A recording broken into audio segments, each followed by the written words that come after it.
I was born and raised in Panama, and they started out from me being homesick. Basically, when I was at U of L, I was taking my classes, and we had to come up with a thesis and a series of pieces that reflect our feelings, or basically our own artwork. And I was feeling homesick at the time, and I started working on pieces that reminded me of home. And then these birds evolved, and it was basically a blending of my two cultures, the Panamanian and the American. And so I'm basically creating hybrids. And so each piece is a metaphorical self-portrait about my feelings or my experiences. A lot of my ideas come from just watching nature. I'll be watching birds and they'll just take a shape and I can see it in a vessel form, and so I'm like, that's a cool idea, and I'll grab it and I'll sketch it down.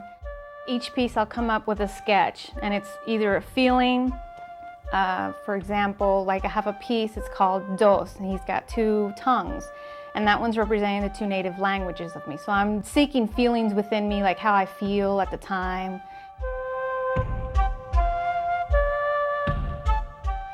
I start out with earthenware. It's like a terracotta-based clay, and I'll roll out a slab and I'll drape it over. It's called a puki mold, and basically I'm just shaping the bottom of the piece.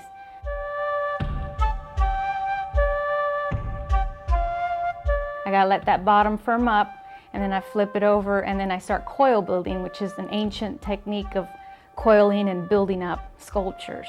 So as I'm coiling my pieces, I'll start attaching each coil one at a time and then start shaping it into the shape that I want it to go.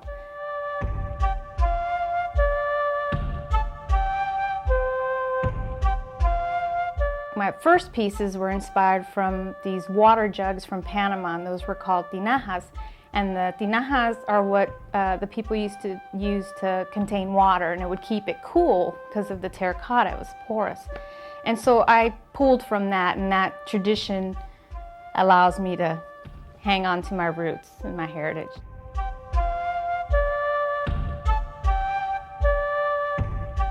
Once I'm done with the sculpture, I'm satisfied with, it's a smoothing and everything, and I've got to let it dry. So I have to drape plastic over it and let it dry for a good couple of weeks. And then I start painting with my underglazes. At that time, I'll go ahead and do, which is a sgraffito, which is scratching into the clay surface just to give it texture. And then once I'm done with the clay form, once it's bone dry, then I fire it into the kiln. And then once it's fired, then I'll come back and I'll whack resist where I don't want my clear glaze to get onto the clay body, and just glaze where I had painted and refire that piece again.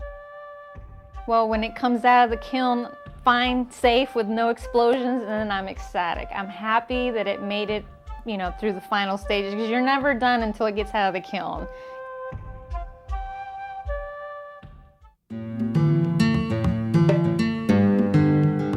Well, one of my favorite pieces is Chameleon, and it's a very personal piece. I was very much attached to that piece, and Chameleon is part bird, part reptiles piece.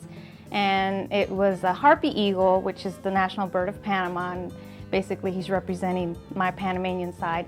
And then it's part reptile, and then in the inside there's a little chameleon in the inside, and it basically represents, most people don't realize I'm Hispanic, and that's what that piece represents. And it's just one of my personal favorites.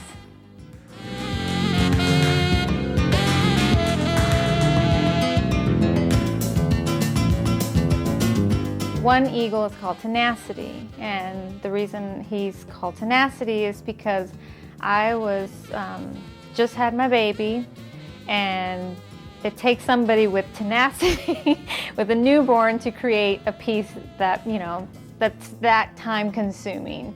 And I don't want to give up my artwork. In spite of having a baby, I had the tenacity to continue on and keep working with my art.